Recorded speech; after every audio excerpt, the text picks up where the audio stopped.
Hey, everybody, this is Mike Troxel. I want to welcome you to this presentation on setting outcomes, goals, and deadlines.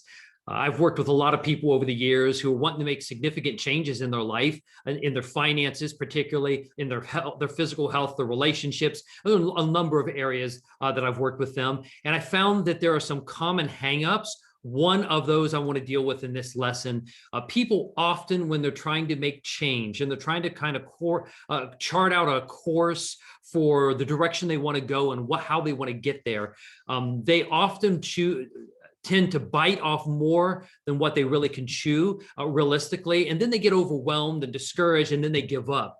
And you see this often with New Year's resolutions, that people do that. They make this big New Year's resolution. I want to lose all this weight. I'm going to exercise. So they get a gym membership. They go the first few weeks of January, and then they pay the rest of the year for their year's gym membership. And they've gone a handful of times throughout the entire year, most of which were in the first 3 weeks of January.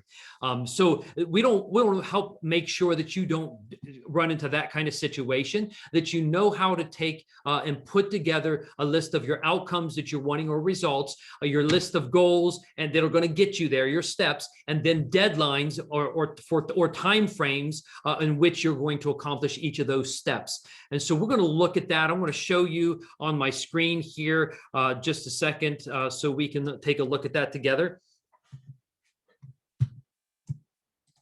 So you notice on this chart, I've worked with this with a bunch of people over the years, and just to simplify it. So in your first column, you have outcomes.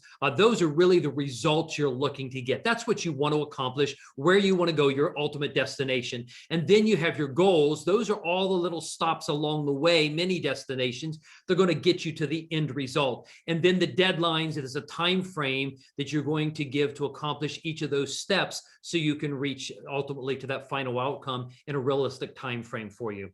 So I just want to take you through 3 examples. The first 2 on health, the second one on finances with that. So let's say you have an outcome, a result in mind. You want to be able to get into shape, in better shape. So you would have a number of things that you could do in a process of working on getting in shape. One of which is you would place a goal. You want to make changes in your diet. Maybe you're not eating as well as you should, and you want to make some adjustments, lower your amount of calorie intake. You want to get rid of some of the sugars. Maybe you want to reduce some of the animal products, things that have more fat and cholesterol in them, so that we could choose a whole range of diets. Whatever your choice of approach would be, you plug that in. You're going to change your diet, and then maybe you're not ready to make that adjustment all immediately on one day. So maybe you're going to give yourself a deadline of 1 week that you're going to have made the change, maybe used up what you have in your closet already and your refrigerator. You want to put in new items when you get paid. You're going to be able to make some adjustments gradually and to give you a few days kind of working into it with that. So it depends. And maybe it's just 1 day. Maybe you want to start to make a cold turkey change night and day. Wake up tomorrow and do it different. That's all up to you. This is not telling you what to do. This is telling you how to do it, a process. A second goal you may plug in the way you recognize that activity is important if you want to be in better shape.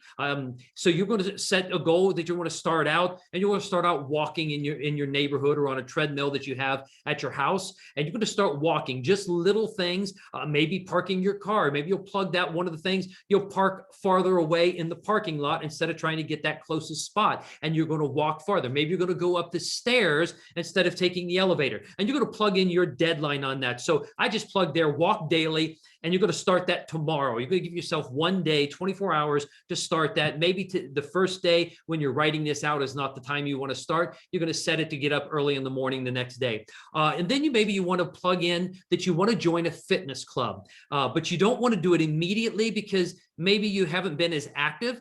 And I've seen that with a lot of people that I've worked with, and they really want some time frame to be able to work into that, to feel like the money they're paying for the fitness center is actually being used, and that they feel comfortable with that. So they want to get their activity level and their diet in place already for a few weeks, and then go into the fitness center and then really make heavy use of that money they're spending in the facilities.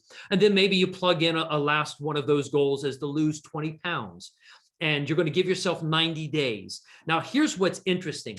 So whatever you would plug in as a goal, Remember, each one of those goals can be a outcome in of themselves. And I'm going to show you the example. So let's take the lose 20 pounds, and then we're going to make that now a new outcome, because that's going to be an outcome under getting in shape. That'll be a second outcome. So you really want to get, that's kind of like a real key for you to make, possibly. It is for a lot of people. I don't know if it is for you. I'm not trying to suggest anything. I'm just giving you an example of this. So let's say that you really have a goal that you want to lose that 20 pounds, because it really is what makes you feel like that you're really in good shape then, getting off that last 20 pounds. So you recognize that, losing your first few pounds is going to be easier. And the closer you get down to your really comfortable weight, is going to be, it's going to be harder to get those last few pounds off. So you're going to say maybe 15 days, you're going to aim at knocking off 5 pounds.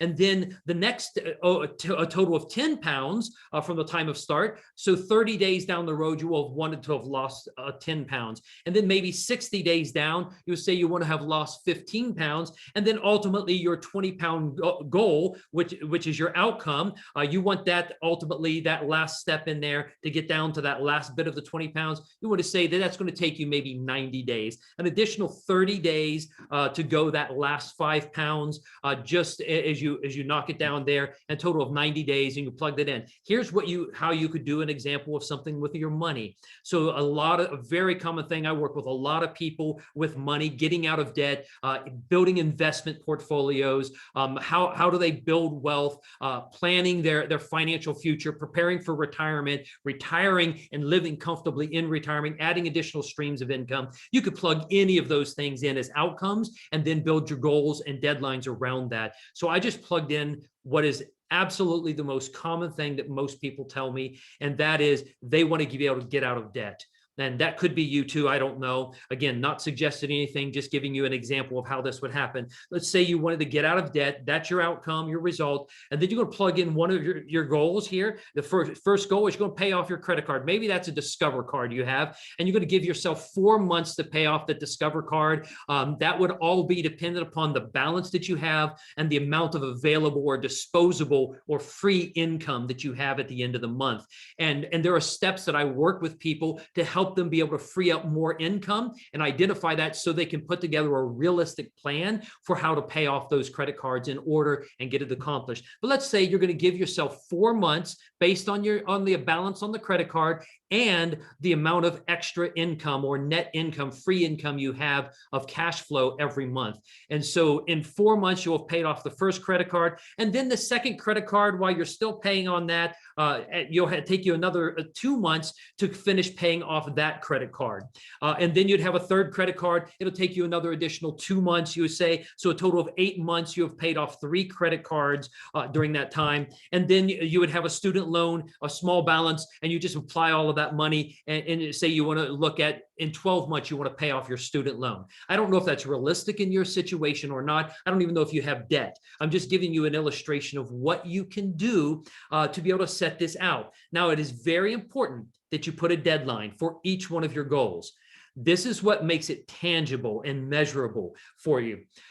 If you just put a list of goals and you have no actual time frame or a deadline, you're not going to be able to hold yourself accountable. You're not going to be able to measure whether you ever achieved it, and you're likely not going to achieve it, because all that those goals then is just a wish list. They're not actually goals. That's a wish list. These are things I would want to have.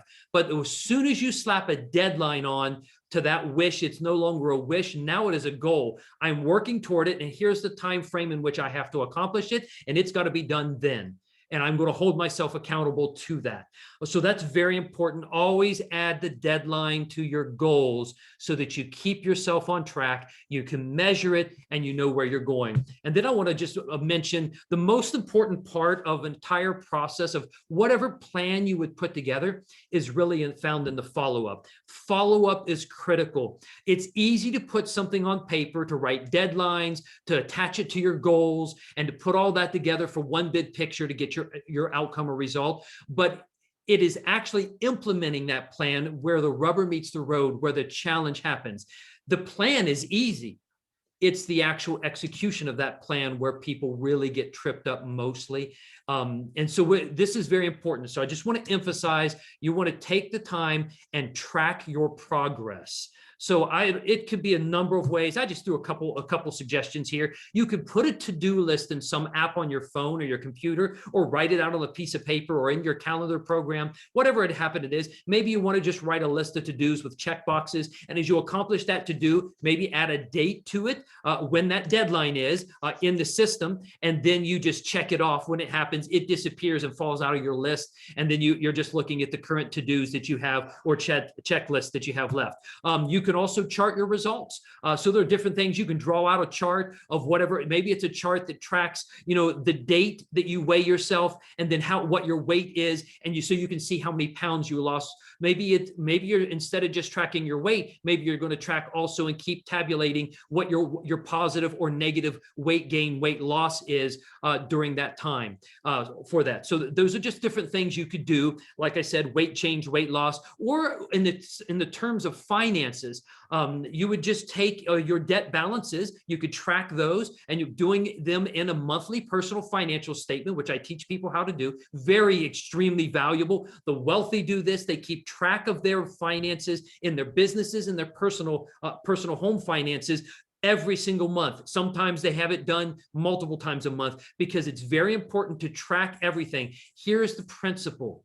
What you measure, we know from science, is the results that you get. So if you don't measure it, you're not going to get results, because you're not going to be focused on it. You're not going to pay attention to it. That's why there are key indicators that businesses follow and track for success within their businesses. And those key indicators, they track and hold their employees accountable. They hold their teams accountable, and the overall corporation business accountable too, because the things you measure are the things you get the results in. So make sure you're charting your results. You want to measure it. You want to keep track of it, and you will follow it. So if you want more information on how to put together a personal financial statement, something that you could present to a bank or some lender for getting a loan for a mortgage or a car or some other thing, I would be more than happy to be able to help you with that. But the personal financial statement is a place you can track the balances on your debt, what that debt is, how many debts you have, the interest rate that you're paying on that, the minimum monthly payment, and then you could put together a snowball list where you're just paying your debts off, and then you can keep track of them as you pay those debts off on there. But that's really important. A next point that I would mention is you want to get at least one accountability partner, maybe multiple, depending on the situation. This could be an accountant for someone who's kind of a non-biased third party.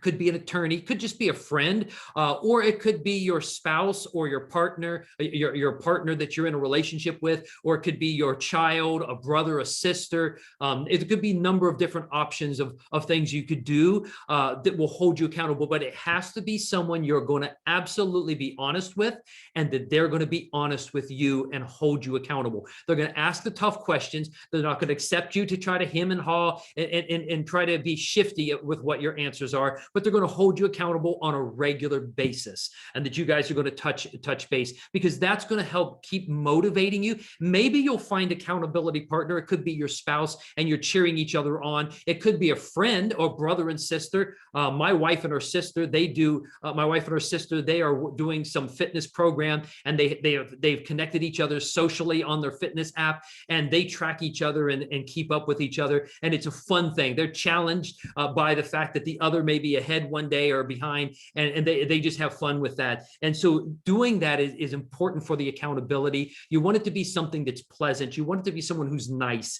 but who's going to be straight with you and honest. Mean people will just demotivate you, but dishonest people will also demotivate you, because they're not going to be helping you get the accountability that you need in the process. And then the last thing is just stay positive. Make whatever it is that you're trying to make a change. Change is hard. Even when it's your own idea, change is hard. But you want to make sure that you just do things to put it together in a way that you're going to reward yourself as you accomplish goals at each stage along the way, little bitty rewards. And then when you reach the big outcome or result, give yourself a bigger reward, so that you make it something that you're incentivized, that you do. It's something that you are excited about. It's something you feel good about. And you may want to post it it on some kind of social media, whatever that goal is, or the outcome and the goals that you're accomplishing along the way and what you're trying to do. That's some people do that. It's entirely up to you. But just make sure you're staying positive. If you need to get a boost of mental hope, grab a friend that can really speak some courage to you. Because when you feel down, we all hit those situations, no matter what outcome we're trying to achieve with the goals or steps along the way. All of us run into times when we fail. We get discouraged. Don't fall off your plan. Even if you have a setback, if you make a mistake, you have a failure, don't let that hold you back. Get up, go forward, pick up the pieces where you're at, and look back at your plan that you outlined, identify where you're at, and then pick it up again. And sometimes those setbacks can be pretty significant, and you just need to reassess and readjust whatever that plan is. That's okay. It's your life. You're creating your present and your future destiny, your life to be what you want it to be. And so have fun with it and adjust it as necessary so that you can accomplish where you're going. And you may find as you're going down the road through the process over time that the goals that you put in place are not really the ones that are most important, or maybe not the ones that are the most necessary, and you need to change them out with different ones, and you want to plug those in and just redo your plan, put it together, and pick up and move along with it from that point onward. And so anyway, I've had a great time going through this. It's a lot of fun. I really enjoy helping people with this process, and I hope this was beneficial to you. I'd love it if you would subscribe or like my page. Would love to have a connection with you or hear from you in a note that you send me.